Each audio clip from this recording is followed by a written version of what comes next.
Listo, tenemos ya con nosotros a nuestra siguiente panelista, la doctora Vanessa Camposano. En este momento voy a proceder a presentarla previamente a su exposición. Tenemos con nosotros, pues, como les comentaba, a la doctora Vanessa Camposano. La doctora Camposano es especialista en medicina crítica y terapia intensiva del Hospital General Guasmo Sur. Es especialista en clínica Universidad de Especialidades de Espíritu Santo, docente del posgrado de Medicina Crítica de la Universidad de Especialidades de Espíritu Santo, docente de pregrado de la Facultad de Medicina de la Universidad Católica Santiago de Guayaquil y también es instructora del CCIN, curso de cuidados intensivos neurológicos, además de ser magíster en educación superior. Doctora Camposano, pues nos va a presentar el tema de microhemodinamia en el paciente crítico. Bienvenida, doctora Camposano, a nuestra conferencia. La sala es suya. Puede compartir pues ya su pantalla. Le escuchamos. Bienvenida. Gracias, buenas noches. En realidad, gracias, doctor Moreno, por esa presentación. Y bueno, el día de hoy vamos a dar inicio de un tema que realmente será de importancia. Les solicito a ustedes mucha atención. Es un tema que hasta cierto punto puede ser un poquito tedioso, pero he tratado de hacerlo lo más didáctico posible. ¿Me confirma, doctor Moreno, si se visualiza pantalla compartida? Listo, doctora Camposano, está la pantalla compartida y le escuchamos muy claro. Ok. Bueno, vamos a hablar el día de hoy sobre hemodinamia del paciente crítico, ¿no? Pero ya tuvieron una charla sobre macro, ahora nos vamos a dirigir netamente a micro. ¿Cuál es el impacto o la importancia que tiene pues, este tipo de conocer estas variables hemodinámicas? Y es que te permiten hacer el diagnóstico, lo confirmas, te permite guiar terapéutica y te permite también evaluar respuesta. Ahora, si bien, como les decía, hasta cierto punto es engorroso para nosotros poder recordar cuáles son todos estos detalles en cuanto a variables, parámetros, marcadores, como quieran mencionarle, tanto en macro y micro, ¿no? Y existe un sinnúmero de modalidades como los podemos analizar, desde un simple resultado de laboratorio donde nos sale un marcador de perfusión tisular hasta un estudio ecográfico crítico, ¿no? Y acá tenemos esta clasificación sobre macrohemodinamia, si bien no voy a ahondar en el tema, pero sí es necesario mencionarlo para tener un orden mental, ¿no? Los indicadores dinámicos los vamos a dividir en tres acápites, ¿no? El grupo A, que son los indicadores basados en variación de los parámetros relacionados a un volumen sistólico durante la ventilación mecánica. ¿Cuáles van a ser esto? Cuatro sencillos. La variabilidad de presión de pulso, la variabilidad de pico sistólico, la variabilidad de volumen sistólico y la variabilidad de velocidades pico del flujo aórtico. Cada uno pues tiene su impacto en cuanto a sus fórmulas. La mayoría de las fórmulas, para que siempre las recuerden, son las mismas. En la parte como numerador superior siempre son valores máximos menos valores mínimos, y en la parte inferior como denominador siempre van a ser los promedios y estos multiplicados por 100. El BPP, que es este primero, lo normal es que sea menor de 10%, otros autores indican menor del 13%, quiere decir que cualquier valor superior al mismo nos habla de una alteración de dicho valor de indicador dinámico. El BPS, que es la variabilidad de presión sistólica, es presión arterial sistólica en inspiración menos presión arterial sistólica en expiración. Lo normal es que el paciente tenga menos de 10 milímetros de mercurio. Si tiene más de 10 milímetros de mercurio de diferencia entre dos presiones arteriales sistólicas en distintos episodios o distintos lugares de un ciclo respiratorio, pues obviamente va a haber esta diferencia. Y lo otro es la variabilidad del volumen sistólico. Acá ustedes van a ver la fórmula. Lo normal es que sea menor del 13%. Si yo tengo un paciente con 14, 15%, obviamente estamos hablando de que tenemos alguna alteración en este punto. En cuanto a la variabilidad de velocidades picos, tenemos, por ejemplo, el análisis del pico de flujo aórtico, ¿no? Lo normal es que el valor sea inferior al 13%. Por otro lado, tenemos indicadores basados en la variación de parámetros no relacionados con el volumen sistólico durante la ventilación mecánica. Y este es, por ejemplo, el estudio de la vena cava inferior sea en el paciente con ventilación espontánea, que se le denomina índice de colapsabilidad, o el paciente en ventilación mecánica, que se denomina índice de distensibilidad, ¿no? La única diferencia es que cuando hacemos las fórmulas, en el colapsabilidad, el diámetro máximo está en el denominador, y cuando hacemos la fórmula del índice de distensibilidad, el diámetro mínimo es parte del denominador. Lo normal es que un paciente en ventilación espontánea, es decir, que no esté conectado a la ventilación, a la máquina del ventilador, ¿no?, tenga menor de 38%. Y un paciente que sí esté conectado a máquina tenga menor del 18%. Y por último, tenemos el grupo C, que hablamos sobre indicadores relacionados con la distribución de precarga no relacionado a la ventilación mecánica. Y acá tenemos, por ejemplo, el flujo aórtico en cuanto a los cambios de las velocidades por elevación pasiva de piernas. Por un lado, tenemos la elevación pasiva de piernas en cuanto a la diferencia del flujo aórtico después de la maniobra y el basal. Vamos a hablar más adelante sobre la microhemodinamia, pero antes de eso quiero que sepan cuáles son los pasos para transporte y utilización de oxígeno. Yo necesito de un buen gasto cardíaco, es decir, una buena contractilidad. Pero acuérdense en que el gasto cardíaco, si bien es igual a volumen sistólico por frecuencia cardíaca. Y a su vez el volumen sistólico depende de precarga, contractilidad y poscarga. Hablando del corazón como bomba, si yo no tengo un buen mecanismo contráctil, no voy a tener un buen mecanismo de eyección. Y por ende, repercute en uno de los pasos del transporte. Por otro lado, a nivel alveolar, el segundo paso desde alveolo a sangre está dado por dos acápites, la saturación arterial de O2 y la presión arterial de O2. El tercer paso es que una vez que se da este intercambio, ingresa a cavidades izquierdas para posteriormente salir a través de la aorta y darse el proceso de intercambio, es decir, desde sangre a tejido. Y esto se da gracias a la hemoglobina.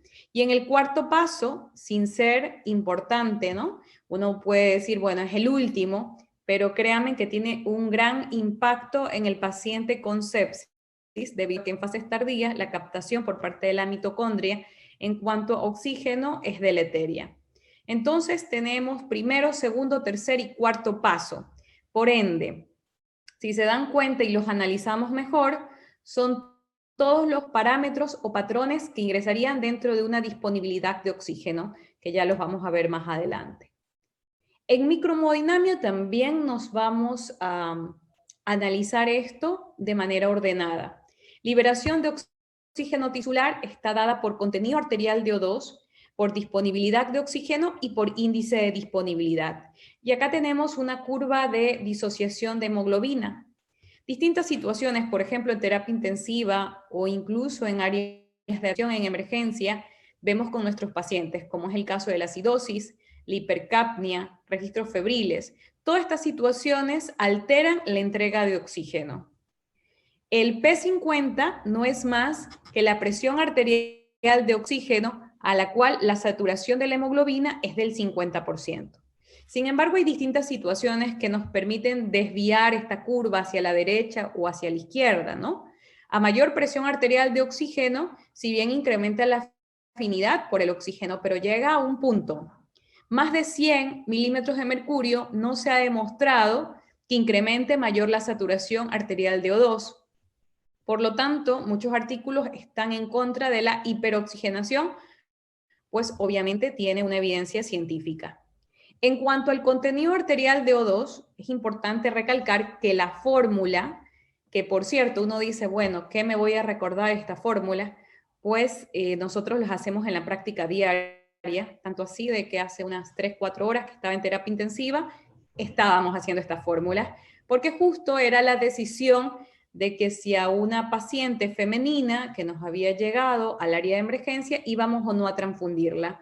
Es muy seguro que un paciente, si tiene menos de 7 o más de 9 de hemoglobina, no la voy a, obviamente, si tengo menos de 7, sé que la voy a transfundir, y si tiene más de 9, no la voy a transfundir. Pero siempre el punto se pudiese decir de curiosidad o de duda, es entre 7 a 9. Y aquí vamos a tener la fórmula de forma combinada y la forma disuelta, ¿no? Que hacen una sola. 1.34 por hemoglobina por saturación arterial de O2 habla sobre el oxígeno ligado a hemoglobina, que es la forma combinada. Pero también existe la forma disuelta, ¿no? La forma que va adosada a esta denominada presión arterial de O2. El valor normal es de 17 a 20 ml por decilitro. En el caso de nuestra paciente tenía una hemoglobina de 7.6 y tenía 12 de contenido arterial de O2. Entonces era una indicación absoluta. Si hubiésemos en ese momento tenido a la mano, por ejemplo, una vía central, ya se lo hubiésemos colocado a la paciente, pudiésemos haber sacado una extracción de O2 y nos orientaba muy bien hacia la toma de decisión de transfundirla o no, porque va mucho más allá del querer mejorar el nivel de hemoglobina, que es un número. Nosotros queremos tratar de evitar siempre tralis, tacos, ¿no? Las injurias asociadas a transfusiones o la sobrecarga asociada a transfusión. El contenido arterial, como decía, 1.34 por hemoglobina por saturación arterial de O2, sumado para una forma conocida como disuelta. Sin embargo, a veces no tenemos tiempo de hacer esta fórmula larga y podemos hacerla como un contenido arterial de O2 simplificado. 1.34 por hemoglobina por saturación arterial de O2, lo hacemos al pie de cama del paciente y nos permite tener un accionar pertinente sin duda alguna. Por otro lado, en la liberación de oxígeno tisular vamos a tener la disponibilidad de oxígeno. Y acá tenemos que el DO2 es igual a contenido arterial de oxígeno por gasto cardíaco. Sin embargo, este autor, que me encanta este libro sobre monitoreo hemodinámico, salió publicado en el 2019. 3 autores, Pinsky, Tibol y Van Zandt, hablan sobre distintas fórmulas y cómo podemos analizarlas para nuestros pacientes en terapia intensiva. Resulta que justo en esta fórmula hacen una ampliación netamente de la manera simplificada, que es hemoglobina y saturación arterial de O2. Multiplicado, como indica aquí, por gasto cardíaco, y el gasto cardíaco a su vez es volumen sistólico por frecuencia cardíaca. Volumen sistólico depende de estas 3 variables, como es precarga, contractilidad y poscarga. Por ende, si quiero analizar disponibilidad de oxígeno, depende de la evaluación de gasto cardíaco, cuánto nivel de hemoglobina tiene y cuánto es la oxigenación tisular de mi paciente. Los valores normales es de 850 a 1050 ml minuto. Acá nosotros vamos a ver la forma de DO2 simplificado. Es lo mismo que les decía hace un rato sobre el contenido arterial de oxígeno. Simplemente no estoy poniendo en la fórmula la disuelta, el oxígeno disuelto, netamente oxígeno combinado multiplicado por gasto cardíaco. El valor es de 850 a 1050 ml minuto y cuando el valor es para índice de DO2 es de 520 a 600 ml minuto porque es para metro cuadrado de superficie corporal. Acá tenemos un análisis sobre esta fórmula. Incluso hay otro DO2 simplificado que en vez de 1.34, 13.4 por hemoglobina y obviamos la saturación arterial de O2 multiplicado por el gasto cardíaco. Este 10 es netamente para el análisis de la unidad. Ya habiendo dejado de lado la liberación de oxígeno tisular, vamos ahora a analizar el consumo de DO2. Es decir, cuando ustedes analizan a un paciente en el contexto macrohemodinámico, perfecto, es todo lo que podemos ver.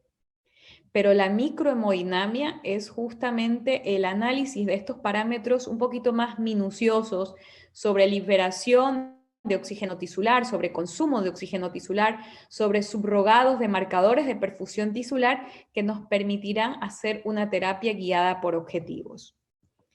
El contenido venoso de O2 es la misma fórmula del contenido arterial de oxígeno, lo único que cambia es que en vez de saturación arterial de O2 va saturación venosa de O2, en vez de presión arterial de O2 va presión venosa de O2 y obviamente el valor normal va a ser mucho más bajo porque es el resultado después de un consumo, y en vez de 17 a 20, que era en el contenido arterial de oxígeno, este será de 12 a 15 ml por decilitro. Acá tenemos la fórmula, como la ven, es exactamente la misma, y también podemos obtener un contenido venoso de oxígeno simplificado sin colocar la parte de oxígeno disuelto en plasma. Y acá tenemos este Pacman que habla sobre el consumo de oxígeno. Tenemos acá 8 glóbulos rojos, cada uno con su contenido de O2, y acá vemos cómo se consumen 3. En el momento en que se consumen estos 3 O2, vemos que se devuelven 3 glóbulos rojos sin carga de O2. Esta diferencia que existe entre el oxígeno que se entrega y el oxígeno que retorna se denomina consumo de O2. Ahora, la fórmula, si bien como es una diferencia, es necesario dentro de la misma colocar la resta o el gradiente entre el contenido arterial de O2, que es lo que entregamos, menos el contenido venoso de O2, que es lo que retorna. Y esto multiplicado por el gasto cardíaco. No nos queda duda de que liberación de O2 o de O2, como quieran llamarlo, o consumo de O2, todos estos van a tener asociado el gasto cardíaco como parte de la fórmula. Sin embargo, hay otra fórmula que es exactamente la misma, sino que también la podemos simplificar para no tener que hacer 1.34 por hemoglobina por saturación arterial de O2 y luego aparte lo mismo, 1.34 por hemoglobina por saturación venosa. Pues una forma simplificada es 1.34 por hemoglobina por la diferencia que existe entre la saturación arterial de O2 y la saturación venosa de O2 multiplicado por el gasto cardíaco. El consumo es igual a 200 a 300 ml minuto y el índice por metro cuadrado es de 110 a 160. Por lo general los índices siempre son más bajos. En esta publicación que salió en el Current Opinion del Critical Care en el 2015, habla sobre la extracción de oxígeno y los marcadores de perfusión en pacientes con sepsis severa y shock séptico. Y aquí pues vamos a hacer un análisis de este gráfico. En línea azul ustedes van a ver la disponibilidad de O2 y en línea roja ustedes van a ver el consumo. Normalmente la disponibilidad está muy superior al consumo. Nosotros deberíamos tener una disponibilidad 5 veces mayor que lo que consumimos. Pero llega un punto en que esta línea deja la meseta en el paciente crítico para comenzar a descender. Pero a su vez, el organismo para tratar de atacar esta parte o adaptarse incrementa el consumo. En el momento en que se incrementa el consumo y disminuye la disponibilidad de O2, llegamos a algo que se denomina la extracción de O2 crítico. Es un momento de alta extracción donde el organismo está tratando de, aunque la disponibilidad esté mermada, el consumo de O2 supla el mismo, hasta llegar a un punto en que por más que se trate de incrementar la extracción de O2, no va a existir oxígeno disponible. En una fase inicial, en un paciente, por ejemplo, con sepsis, ante una disponibilidad baja, voy a tener un consumo exacerbado, ¿no? Que es típico, bajó la disponibilidad, y aquí ven, ¿no? En el paciente con shock séptico, e incrementó el consumo, y por ende incrementa la extracción de O2. En una fase tardía, en cambio, vamos a ver lo contrario.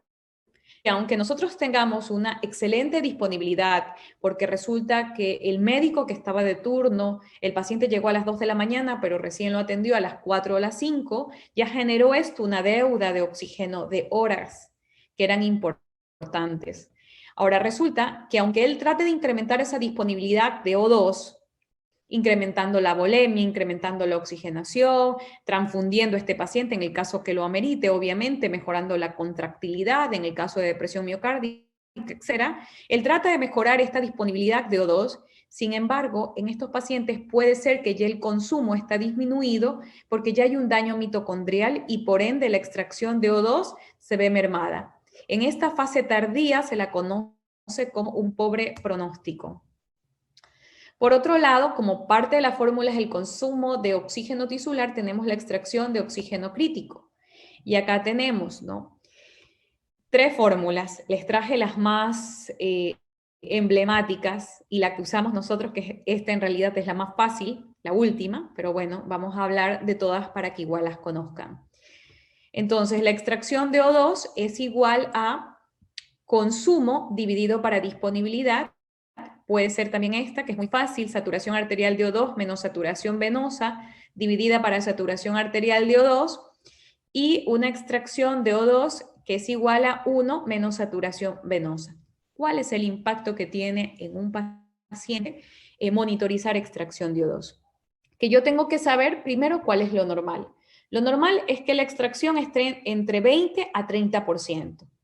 Y a medida de que un paciente crítico va elevando los valores de extracción, me indican que algo está pasando a nivel celular, que me está llevando a que seguramente una disponibilidad baja me está llevando a un consumo exacerbado con una extracción alta.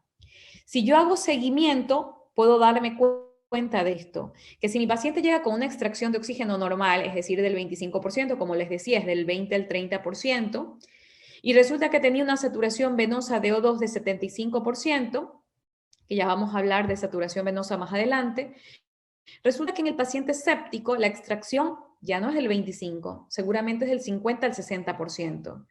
Y en pacientes con mal resultado, ¿verdad? En que sigue el cuadro avanzando, esta extracción puede llegar a superar el 70%. Cuando supera el 70% o es igual al 70%, se conoce como el periodo crítico de extracción. Es decir, es una célula desesperada por consumir O2, pero resulta que la disponibilidad no va acorde a ese consumo, porque la disponibilidad, como les decía, siempre tiene que ser 5 veces muy superior al consumo. Este cuadro que les he traído es para simplificar cuáles son los valores en rangos normales y cuáles son los valores considerados de punto crítico. Y tenemos la disponibilidad de O2 crítico, 850 1050 ml minuto. Un valor de punto crítico es menos de 6.6 ml por kilo por minuto. Un consumo crítico de 200 a 300 ml. Un punto crítico es menor de 3.4 ml kilo minuto. Un contenido arterial de O2, lo normal es de 17 a 20 ml. Un punto crítico es menos de 15.6 ml. Una extracción de 0.2 a 0.3, o como quieran decirle, 20 a 30%, y el crítico es mayor de 0.7 a 70%. Y la saturación venosa central de 70 a 80% y un punto crítico menor del 30%, aunque para algunos OGs la saturación venosa central no tiene punto crítico. Sin embargo, viendo todo en contexto, nosotros a nuestros pacientes en terapia intensiva, y aproximadamente en la unidad donde trabajo, tenemos un total de más de 30 camas. Todo paciente con alteración cardiovascular hacemos monitoreo hemodinámico, ¿no? Recuerden que existen lugares donde vamos a tener la indumentaria, la instrumentación adecuada, la forma como analizar distintos parámetros. Sin embargo, tenemos que saber también trabajar con lo que podemos hacer. Y estas fórmulas realmente nos van bien, son fáciles de realizar y necesitamos simplemente de un análisis de gasometría arterial, una gasometría venosa y marcadores de perfusión tisular. Y podemos sacar un análisis correcto. Ahora, por ejemplo, en el caso de un paciente que llega con un shock hemorrágico, seguramente este paciente va a tener una disponibilidad baja. Seguramente este paciente también tendrá un contenido arterial de O2 bajo. En un paciente séptico en etapas avanzadas, inicialmente puede ser que la extracción de O2 esté alta, pero con el pasar del tiempo la extracción cae debido a que ya hay un daño mitocondrial y eso me puede indicar en qué fase estoy y qué pronóstico va a tener mi paciente. Y la saturación venosa central es la piedra angular y ya van a ver más adelante por qué. Tenemos los subrogados como marcadores, como es el caso del lactato, la saturación venosa central y el delta SO2. El famoso lactato, un marcador que seguramente muchos de ustedes, quienes hacen terapia intensiva o quienes están en área de emergencia, pues lo piden de manera regular en los pacientes pues, que llegan graves, ¿no? Resulta que la glucosa se desdobla en piruvato y esto ocurre en el citosol, pero posteriormente este piruvato necesita ingresar en la mitocondria y para eso necesita de la presencia O2, de un metabolismo aeróbico. Si el metabolismo es anaeróbico, este piruvato se transformará en lactato, se generan 2 moléculas de ATP y en realidad la actividad celular del paciente va a hibernar. Por otro lado, si estamos con el O2 y todo bien, un metabolismo aeróbico, este piruvato se transforma en acetilcoenzima A y la acetilcoenzima A ingresa en el ciclo de Krebs formando 38 moléculas de adenosín trifosfato. ¿Para qué me sirve el ATP? Como síntesis de ADN, ARN, síntesis de proteína, actividad de bomba transmembrana, y el objetivo siempre será mantener el gradiente eléctrico transmembrana. A mayor valor de lactato, seguramente mayor mortalidad. Pero posteriormente salieron otros artículos que más que el valor absoluto del lactato, porque podemos tener un paciente, recordando que el punto de corte es hasta 2.2, podemos tener un paciente que tenga 8, 9, más que el valor absoluto. Lo que realmente nos debe importar es el clearance del lactato. ¿Qué tanto es el aclaramiento del lactato en estos pacientes? Ahora tenemos la saturación venosa de O2 versus la saturación venosa central de O2. ¿Es lo mismo o no? Ya vamos a ver. La fórmula es igual a disponibilidad dividido para consumo. Pero hay dos fórmulas, al igual que cuando veíamos extracción, y las fórmulas se parecen mucho porque extracción va mucho de la mano de la saturación venosa. Otra es 1 menos extracción de O2 multiplicado por saturación arterial de O2, y otra fórmula es 1 menos extracción de O2. Esta es una forma corta en la que si yo quiero saber, por ejemplo, extracción de oxígeno, sé que es 1 menos saturación venosa. Y si yo quiero saber saturación venosa, es 1 menos extracción de oxígeno. Asumiendo, por ejemplo, mi paciente tuviera 30% de extracción de oxígeno, es decir, 1 menos 0.3, es igual a 0.7. Si mi paciente está saturando 100%, la saturación de este paciente será del 70%. Este 1 equivale a la sinonimia del 100%, una hemoglobina casi totalmente saturada de oxígeno. Ahora, la diferencia de conceptos vale la pena aclarar. La saturación venosa central de O2 es normalmente del 70 al 80%. Si yo voy a extraer sangre venosa de la vena cava superior, la saturación venosa será del 70 al 75%, y si es vena cava inferior, del 75 al 80%. Y esto tiene razón de ser, por el consumo a nivel de las células cerebrales. Este valor de 70 a 80%, que ya lo van a ver más adelante, tiene un impacto. Sin embargo, cuando hablamos de SVO2, es saturación venosa mixta, y se refiere a la que vamos a obtener ya no a través de un catéter venoso central, sino a través de un catéter de Swan-Ganz.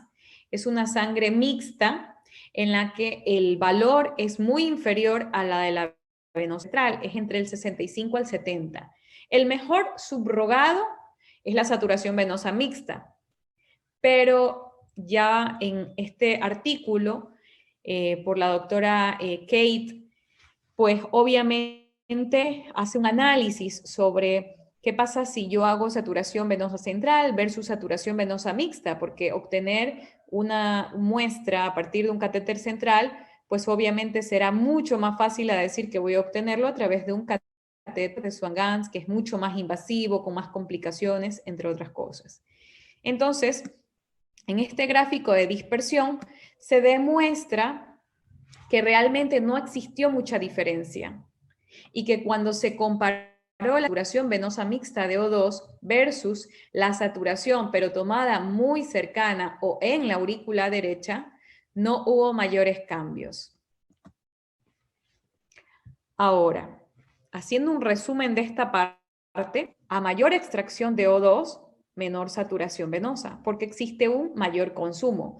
Y es el típico caso del shock cardiogénico y el shock hipovolémico. Estos dos casos vamos a tener pacientes con saturaciones venosas bajas. En el caso, por ejemplo, de la sepsis, vamos a ver en fases tardías la disminución de extracción de O2, por ende, ellos van a tener un consumo bajo. Estos pacientes van a consumir muy poco, si normalmente el consumo consumo es de 200 a 300, pueden tener 150, 175, 125 de consumo muy bajo. Y vamos a ver valores de saturación venosa de O2 altos, porque el consumo es insuficiente. Shock séptico, pero también en el shock cardiogénico más shunt, porque la sangre desoxigenada que llegó a las cavidades derechas, en el caso del cortocircuito, se mezcla con la sangre que está en la cavidad izquierda, que ya se asume es sangre oxigenada. Y por ende, este pudiese ser el caso de que a veces ciertas saturaciones venosas de O2 en el contexto de un paciente con shock cardiogénico están elevados, ¿no? Porque hay por ahí un shunt que no nos hemos fijado. Ahora, la injuria mitocondrial, valores superiores al 90% en cuanto a saturación venosa central, indican mal pronóstico. Indican que la extracción de O2 está severamente comprometida con casi cero de consumo. Y acá vemos cómo se correlaciona todo. Esta línea azul, que era sinónimo de disponibilidad, y la roja, que era igual a consumo, en el momento en que llegaron al punto crítico y se cruzaron, vemos cómo claramente la saturación venosa baja y el lactato incrementa. Ahora, ¿cuál es la causa de una saturación venosa central baja? Es que o yo tengo una disminución de la disponibilidad, pero como yo ya sé cuáles son los parámetros de disponibilidad, puedo decir, tengo bajo gasto, tengo bajo nivel de hemoglobina, bajo nivel de presión arterial de O2, baja saturación arterial de oxígeno. ¿O será que está existiendo un consumo exacerbado? ¿Qué situación me lleva a un consumo exacerbado?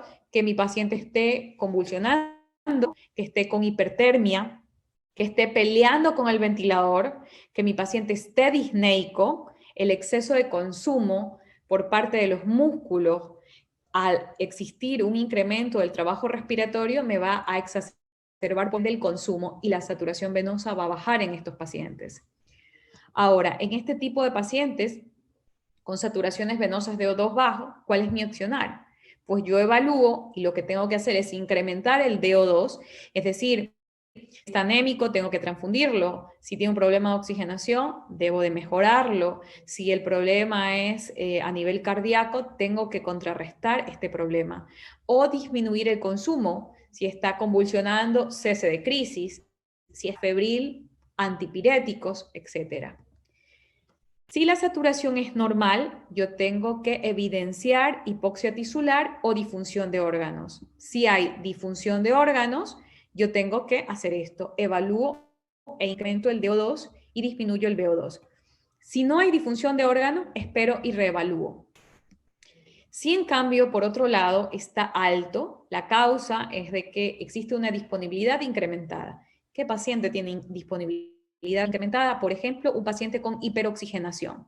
Aquel paciente que lo tengo con una FiO2 alta cuando está en ARM, es decir, en asistencia respiratoria mecánica, y mi paciente pues no requiere más, pero yo sigo incrementando la PaO2 y ya vimos que después de 100 milímetros de mercurio la saturación ya está copada en su totalidad y no sirve. ¿A qué nos lleva? A saturaciones altas, con una difícil interpretación en realidad posterior. O lo otro es que existe un bajo consumo, lo tengo muy sedado a mi paciente y esto me está llevando a que obviamente pues no consume nada de O2. Entonces, ¿cuál sería mi accionar? En este paciente, si está alto, me va a dejar muchas dudas. Yo tengo que evaluar otros marcadores de perfusión, como es el caso de el delta de CO2, es el caso del lactato, o actualmente hablamos sobre el delta de CO2 dividido para el contenido arterial venoso de O2. Si este es normal, esperamos y reevaluamos, pero si no es normal, deberíamos considerar una ecocardiografía y pues otras medidas de monitoreo un poco más invasivos, ¿no? Aquí tenemos la correlación de la saturación venosa central de O2 y el gasto cardíaco. Se ha demostrado que gasto cardíaco bajo es igual a saturación venosa baja y que cuando mejora el gasto cardíaco comienza a mejorar la saturación venosa de O2. Por ende, la saturación venosa nos permite discernir cuando estamos en el contexto de un paciente con shock cardiogénico. Resulta que hacemos el ecocardio y no tiene buena ventana y no es concluyente y queda la duda porque es observador dependiente y resulta que lo que aparentemente vemos como hipocontractilidad, nos damos cuenta que tenemos un paciente con saturación venosa de O2 normal y con un delta de CO2 normal. Pero también puede darse caso en que este paciente nos está llevando a duda y que cuando hacemos la saturación venosa de O2 es baja y sabemos que se correlaciona con un gasto cardíaco bajo. Por lo general, el paciente con gasto cardíaco bajo es menor a 70% en el caso de este subrogado, ¿no? Y que cuando todo comienza a mejorar, pues obviamente la saturación venosa incrementa. ¿Quiénes han hablado sobre saturación venosa de O2? Tenemos pues en el 2001 Rivers y posteriormente en esta publicación que salió en el Critical Care Medicine en el 2017, que analizaba como parte de las pautas de práctica de reanimación inicial en la campaña de Sobreviviendo a la Sepsis, habla sobre la recomendación de más del 70% de saturación venosa en las primeras 6 horas. Antes de que igual el Survivor la pusiera como parte del mismo, existen pues múltiples detractores, múltiples artículos que hablaban sobre el estudio de Rivers, y entre estos tenemos Process, que analizaba un poco más a fondo sobre la terapia guiada, ¿no?, por objetivos, y monitorizaba la saturación venosa central versus la terapia estándar. Y resulta que posteriormente también surgen una serie de estudios donde llegan a demostrar que la saturación venosa central pues sí tiene impacto. En el 2010, un grupo de investigación de shock que hace medicina en emergencia, que es el MShockNet, habla sobre la saturación venosa como predictor, ¿no? Valores anormalmente bajos o muy altos se correlacionaban con una mayor mortalidad en el paciente con shock séptico. En este artículo es muy bueno, habla sobre la correlación de saturación venosa con shock cardiogénico, ¿no?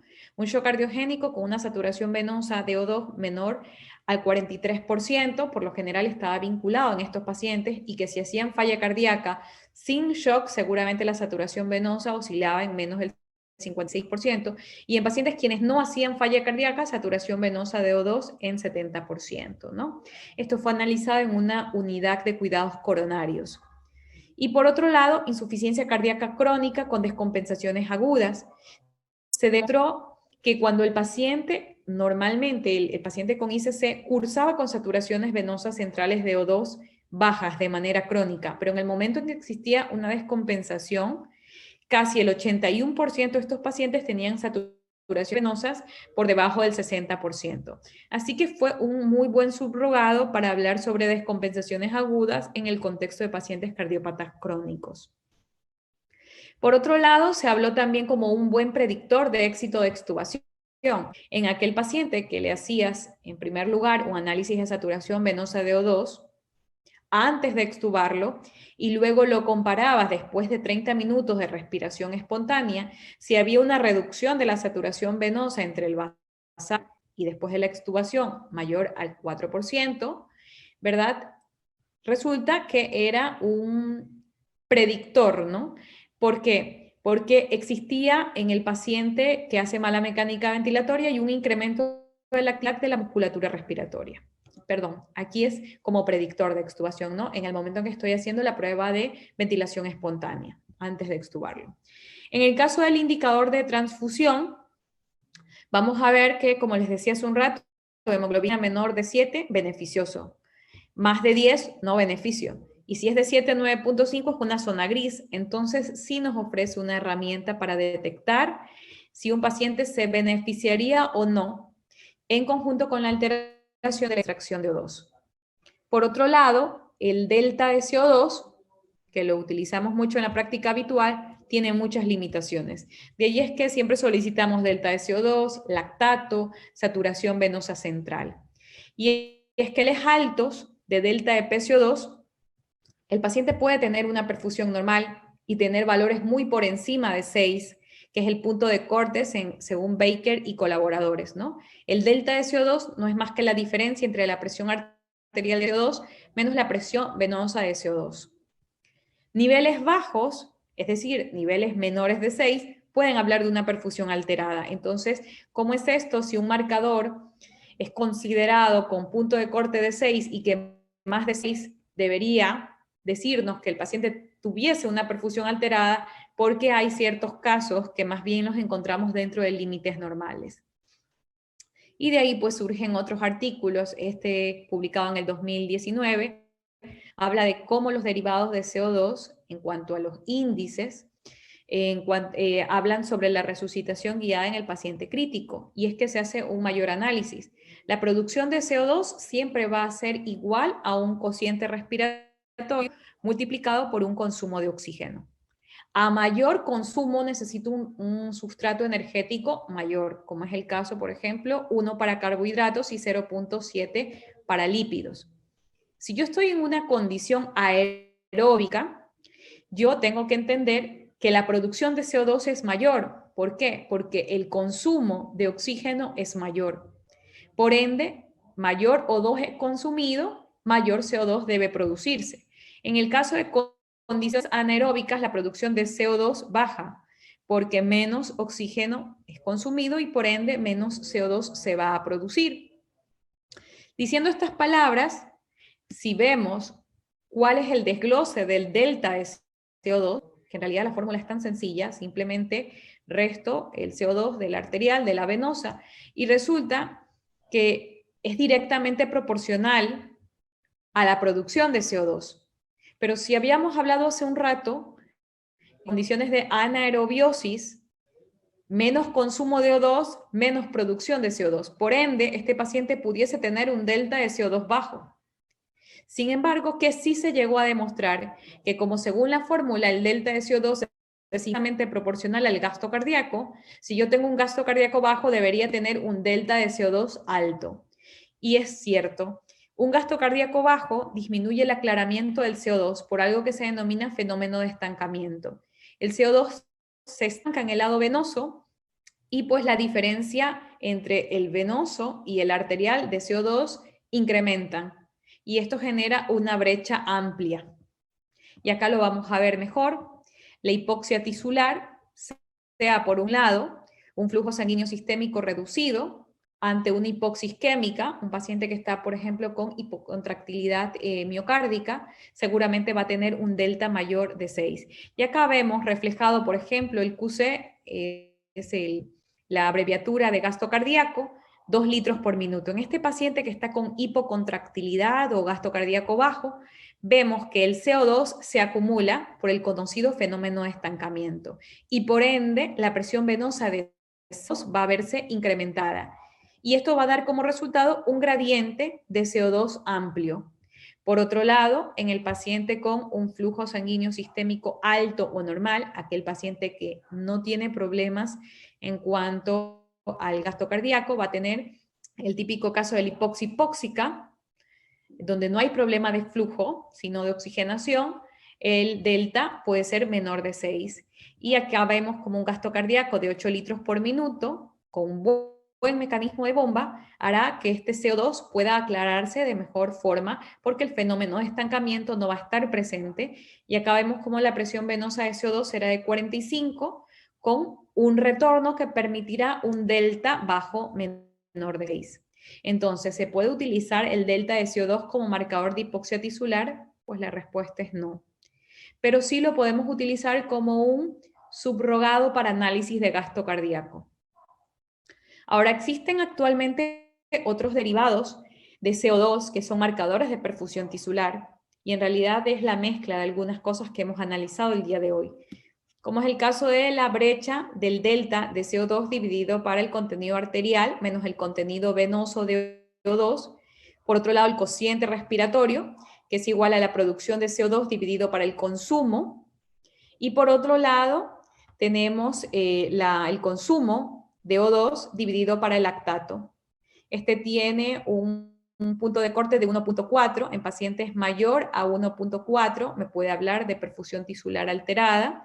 Y en pacientes con este radio de el consumo de O2 dividido para el lactato mayor de 2,1, ejemplo, un paciente que tenga un consumo bajo, 150 con un lactato elevado, nos va a dar por encima de 2,1, ejemplo, un lactato de 8.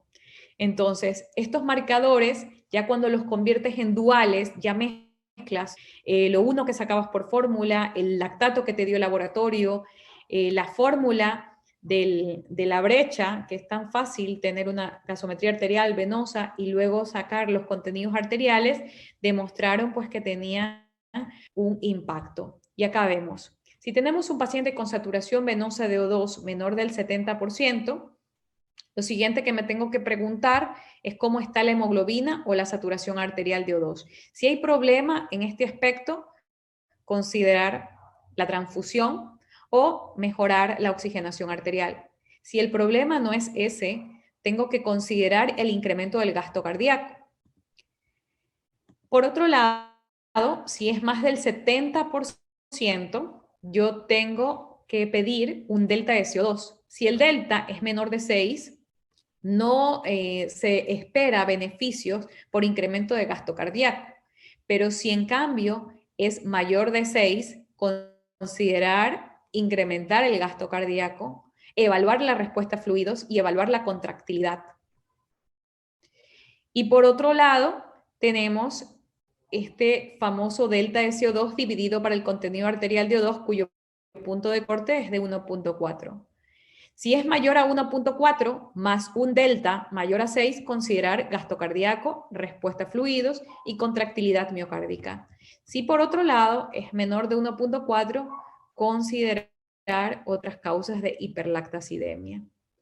Entonces, para finalizar esta parte, tenemos otro que también es de importancia, como es el cociente respiratorio, que no es más que la correlación entre lo que consumimos de oxígeno y lo que se llega a producir de CO2. Un paciente en estado de anaerobiosis tendrá por lo general valores bajos de cociente respiratorio. Y resulta, por ejemplo, este artículo que fue publicado este año habla sobre la asociación que existe entre el consumo de oxígeno y el lactato, ¿no? Como radio, consumo de O2, lactato. Y el impacto que tiene en la supervivencia de los pacientes críticos con sepsis. Se llegó a demostrar que en el análisis de estos pacientes que eran sépticos adultos, que estaban en ARM, pacientes mayores de 18 años, y que se analizaron distintas variables como el consumo de O2, la producción de CO2, el cociente respiratorio, la relación que existía entre el consumo de oxígeno y lactato con la supervivencia, se demostró que el consumo no estaba asociado a la supervivencia.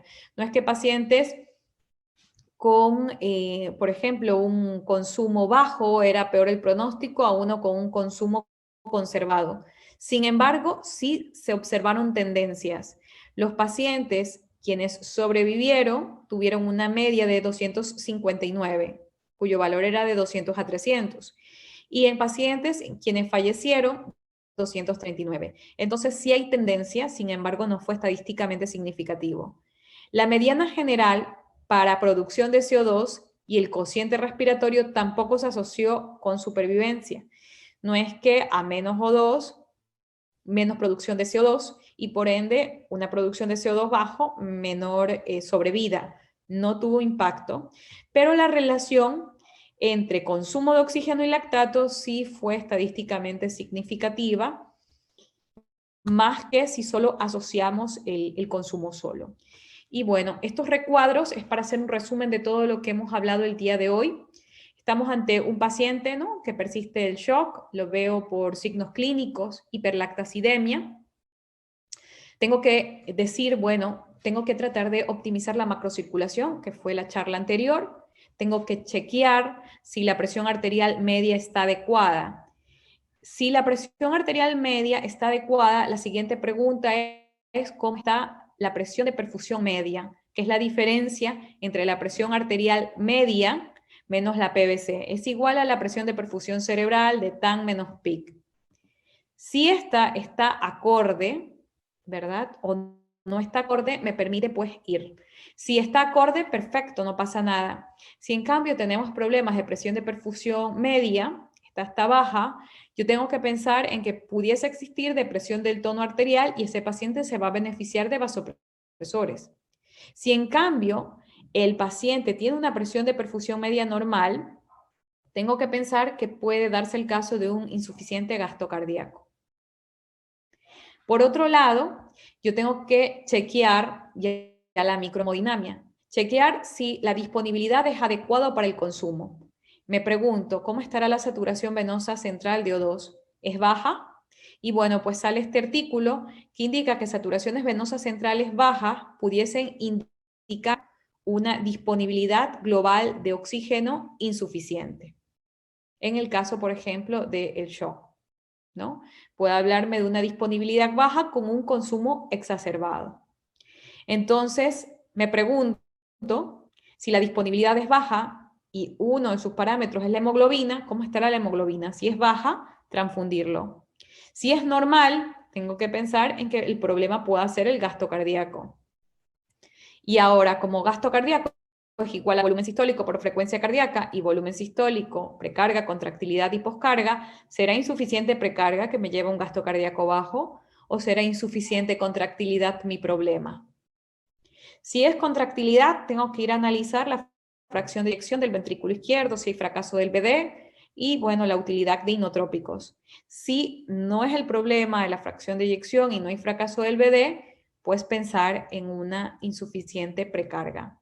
Podríamos nosotros infundir fluidos, listo. Hay que analizar variables dinámicas de la macrohemodinamia, más no variables estáticas, porque se recomienda muy superior las dinámicas sobre las estáticas para predecir respuesta a fluidos cuando este es aplicable. La siguiente pregunta es si este paciente en shock tiene SDRA, porque sabemos que muchos de ellos cursan con permeabilidad vascular pulmonar incrementada y tengo que saber cómo voy a hacer la terapia dirigida por objetivos en cuanto a fluidoterapia.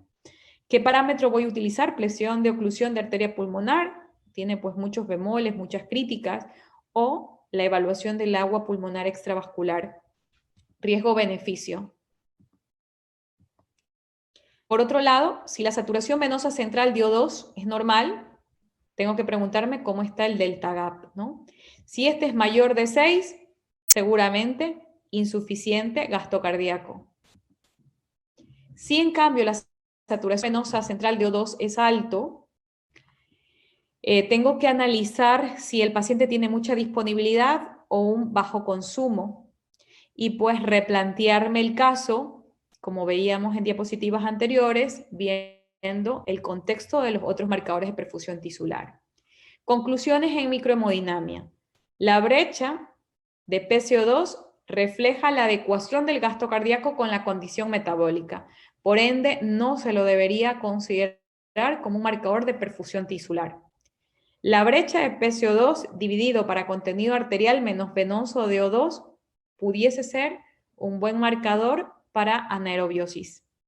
La saturación venosa de O2 y la saturación venosa central de O2 siguen siendo interpretables si la extracción de oxígeno se ve afectada como en el caso de la sepsis. El lactato tiene la principal ventaja de que te puede permitir cambios rápidos y esto nos va a permitir a su vez proporcionar una monitorización en tiempo real de la hipoxia tisular.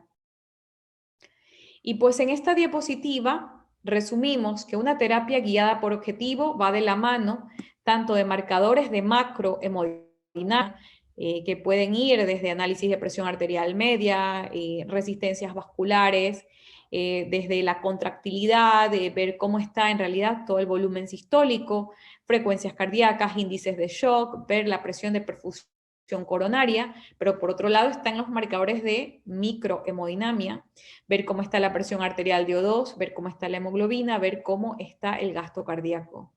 Actualmente tenemos técnicas para análisis de microcirculación y jamás dejar de lado los marcadores de perfusión tisular, como es el caso, por ejemplo, de la saturación venosa de O2, como es el caso del lactato, como es el caso de la diferencia de brecha con contenido arterial y venoso de O2, saber que el delta de CO2 es un subrogado para análisis de gasto cardíaco, saber que a nivel celular puedo hacer un análisis del déficit de base, ver cómo está el pH, ver cómo está el resto de factores a nivel celular. Recuerden siempre que la medición e interpretación de valores en microhemodinamia van a contribuir sin duda alguna al manejo exitoso de sus pacientes.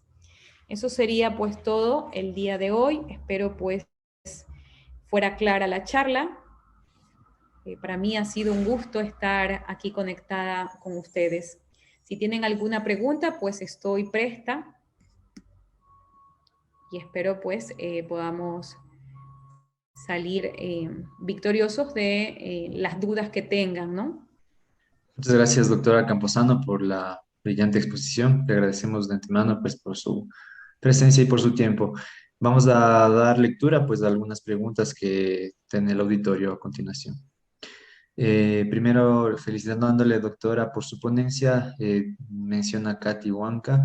Mi pregunta es si estas fórmulas que usted presentaba con respecto a la microdinamia tienen alguna consideración o algún cambio en la medicina de altura, en la altura. Ya, muy buena pregunta. Nosotros sabemos que dentro de todas las fórmulas que acabamos de mencionar, ¿verdad? La presión barométrica en altura es muy distinta a la presión barométrica a nivel del mar. Por ende, si por ejemplo nosotros estamos a 760 milímetros de mercurio a nivel del mar, por ejemplo, en sitios altos, por ejemplo, 560, 480 milímetros de mercurio en cuanto a presión barométrica. Y a su vez, la presión parcial de oxígeno es igual a presión barométrica multiplicada por la concentración de O2. Tanto ejemplo, Sierra Costa no varía el porcentaje de O2, sigue siendo el mismo. La diferencia es netamente la presión barométrica, pero sí va a tener un impacto esa presión barométrica en cuanto a presiones arteriales de O2. Por eso es que existe una diferencia cuando hablamos de insuficiencia respiratoria aguda a nivel del mar y en las alturas.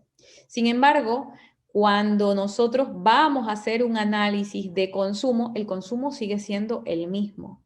Es el aporte de oxígeno que das versus lo que entregas en O2. De ahí es que estas fórmulas son tanto para altura como para el nivel del mar. Pero bueno, hay otras fórmulas que sí van a variar mucho, que son fórmulas para el análisis de patologías netamente respiratorias. Pero ahora que es análisis cardiovascular de micro, es lo mismo. Perfecto. La siguiente pregunta, doctora, es, primero felicitándole por una excelente ponencia, menciona a Oscar Avilés. Si se podría decir que los pacientes con enfermedades mitocondriales tendrían peor pronóstico y una terapéutica más tórpida en relación a otros tipos de pacientes, debido a lo que había mencionado usted. Así es. Un paciente con alteración mitocondrial, sea cual fuese la causa, siempre va a llevar a una disrupción del consumo. Es una mitocondria que ha hibernado y si no existe consumo de O2, este O2 no va a permitir el ingreso, ¿verdad?, a través de la acetilcoenzima A en el ciclo de Krebs para la formación de ATP. Y ya habíamos dicho que el ATP interviene en la síntesis de proteína, en la síntesis del gradiente transmembrana. En el momento en que esto ocurre, que hay disfunción mitocondrial, inicia la falla multiorgánica y esto empeora pues el pronóstico de los pacientes. Nuestro objetivo siempre será derivado a no llegar a disfunción multiorgánica y por ende esto será igual a evitar el daño mitocondrial. Muchas gracias. Pues continuamos con un par de preguntas que todavía estamos esperando a tiempo. Miguel Nivelo menciona, buenas noches, igualmente le felicita por el tema. En pacientes con COVID-19 críticos, ¿existe un valor mínimo de hemoglobina para que exista un correcto intercambio gaseoso en comparación con otros pacientes que no posean esta enfermedad respiratoria? Muy buena pregunta. Saben que no ha variado esto en cuanto a conceptos, ¿no? Si tiene menos de 7, no hay duda, hay que transfundir. Si tiene más de 9 o 9.5, no se beneficia de la transfusión. Y si tienes de 7 a 9, todo depende. Depende de qué, de la extracción de oxígeno, depende del contenido arterial de O2, depende de cuál es la disponibilidad de oxígeno. Porque resulta que a veces pensamos que disponibilidad de O2 es igual a tener un buen gasto cardíaco y un buen flujo sanguíneo, pero dejamos de lado los parámetros de oxigenación, dejamos de lado el parámetro de transporte mediante el glóbulo rojo. Si yo tengo a mi paciente COVID-19 con un SDRA severo, mucho compromiso pulmonar, lo tengo muy hipoxémico, pero resulta que no tengo un buen transporte, por más que yo lo tenga en ventilación mecánica, y estoy tratando de mejorar la oxigenación con él, llegará un punto en que esto me va a claudicar porque no tengo cómo transportarle. Y se asume que el objetivo de la intubación y de hacer el soporte de oxígeno es mejorar la sobrevida en este paciente. Por ende, en estos pacientes se debería hacer un análisis riguroso de disponibilidad, contenido y extracción en el momento en que yo voy a decidir o no la transfusión. Pero no es simplemente que yo tengo un paciente con 8.5 o 9 de hemoglobina u 8 y decido transfundirlo, porque recuerden que estos pacientes pueden hacer TRALIS, que son las injurias pulmonares asociadas a transfusión. Y si per se ya es un pulmón lesionado, puede disminuir pues la sobrevida en estos pacientes. Entonces, todo hacerlo bajo un análisis y óptica científica, definitivamente. Listo. Con eso damos fin, doctora Camposano, a las preguntas, pues y en honor al tiempo, eso sería todo por el día de hoy.